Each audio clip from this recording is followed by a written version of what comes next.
Good afternoon. I'm doing a presentation that's going to be discussing nonverbal communication. And around 8 years ago, me and my husband and I went to Hawaii, in which we played golf. And during that round of golf, we played with Koreans, Germans, British people, but the ones that I enjoyed meeting the most of all was Australians.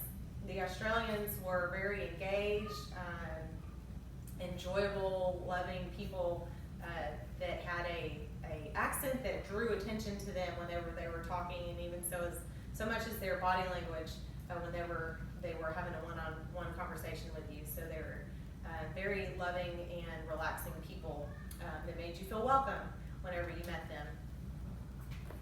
During presentation, I'm going to discuss cultural consideration, paralanguage, and kinesics that discusses the nonverbal communication of the Australians. First of all, the cultural consideration of the Australians, they have, they didn't start out, Australia as a continent didn't start out as just the Australians. And it is multicultural in nature simply because the Aboriginal people and the Torres Strait Islander people was who migrated to that continent before the British settlers arrived.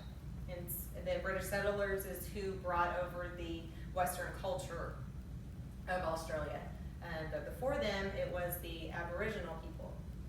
Just like when you see Crocodile Dundee, that movie, you see the Aborigines. Well, they're real. I didn't know they were real people, and they are. So that is something that's true that I thought was an interesting finding.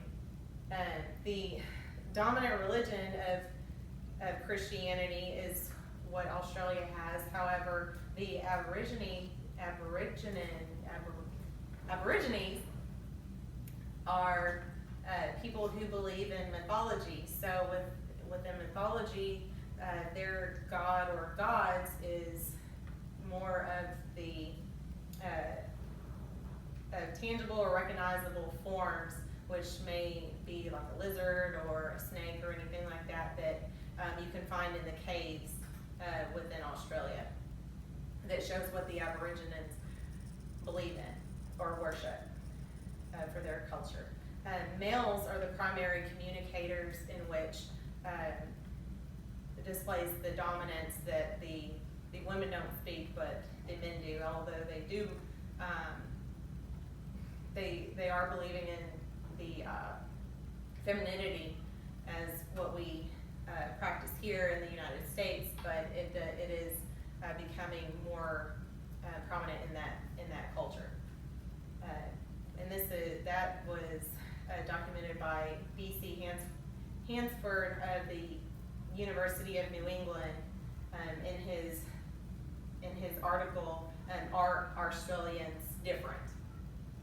And next we'll discuss the paralanguage, which emphasizes body language and expressing thoughts. Being multilingual, Aborigines divide their tribes, which makes their communication more difficult, because whenever the Aborigines marry, they can't marry in the same tribe, so they have to marry someone else from a different tribe, and they branch off every time. So that makes it more difficult as the language changes.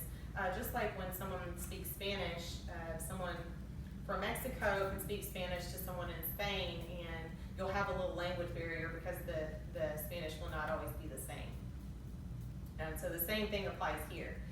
Aside from Aborigines, Australians have a pronounced drawl, which indicates longer vowel sounds and diphthongs.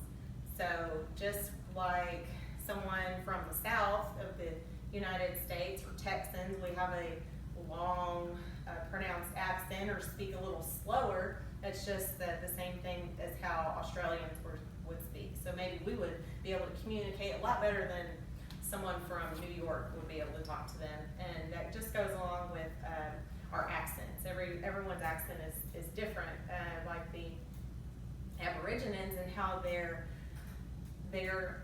communication within their language changes throughout their tribes. Dividing the English language has divided as well, and it just goes to show how we all speak the same language, we all speak English, however, we all have a different dialect when we're speaking, so it makes it a little more difficult whenever we're talking to each other. Lastly, I would like to enlighten you in the kinesics that affect the nonverbal communication. Both Aborigines and Australians have a high value of forming a relationship whenever you're speaking and build a bond.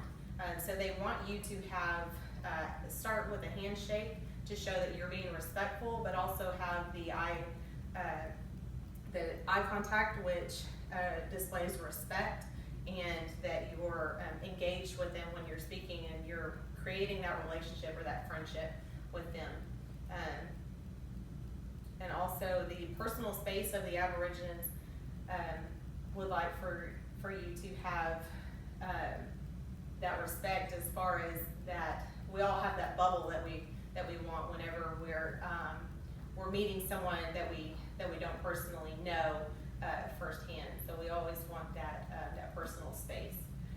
So within that, and that also helps them to not feel threatened or just giving them that respect. So in closing, for all characters, the Australians are definitely who we would see in those movies, as far as McDundee or Stephen Irwin. So thank you.